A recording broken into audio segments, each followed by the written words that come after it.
Carthage, 146 avant Jésus-Christ. L'affrontement touche à son épilogue. L'armée carthaginoise livre sa dernière bataille punique sur son propre sol. Dans sa propre cité, l'ombre de Hannibal semble narguer les lieux. De Landa Carthago, ce slogan devenu l'hymne de ralliement de tous les empereurs romains est maintenant exaucé. Carthage est tombée. Dans la foulée, Scipion répandra le sel sur les champs brûlés de l'éternel rival de Rome. Plusieurs mois plus tard, le Sénat adoptera son annexion à l'Empire romain. Carthage n'est plus. La province romaine proconsulaire d'Afrique est née.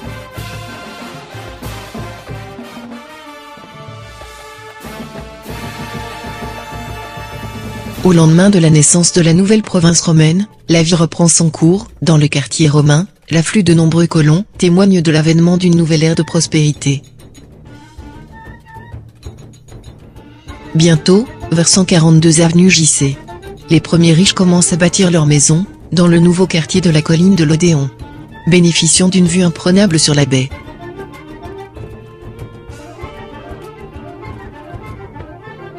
Rome, longtemps rivale et cruelle envers les barbares, vient à Carthage. Et avec elle tout son luxe, son faste et son mode de vie frivole et désuet.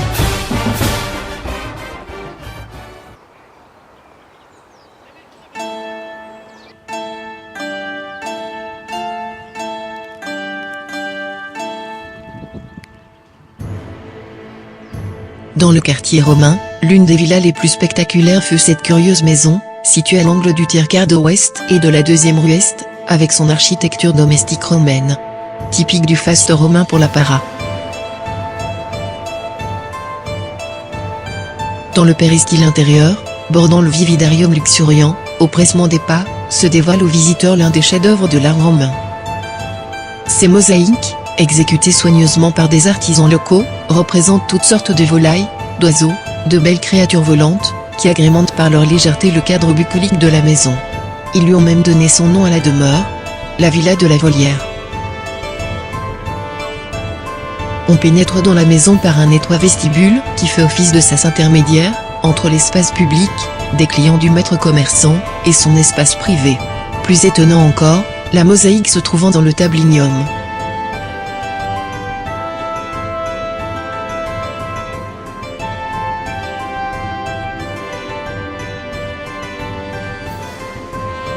La villa romaine est un véritable livre ouvert, où de la vie sociale des citoyens se dévoile, au fur et à mesure des déambulations.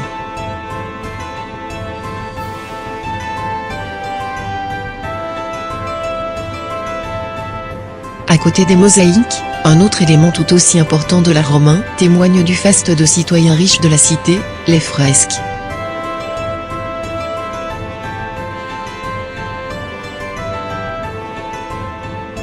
Tirées de la peinture fraîche exécutée sur les murs par de la chaux vive, fresco.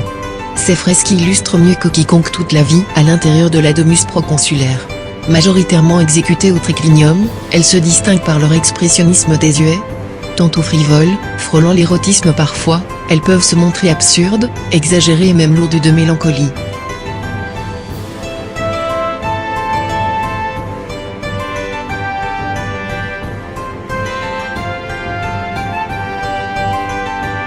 Donnant directement sur le péristyle, le triclinium est la clé de voûte de toute la maison. La salle d'apparat. Là où toute la seigneurie, bonne société, et grands notables de la cité se réunissent pour se vautrer sur 3 couchettes placées en nu.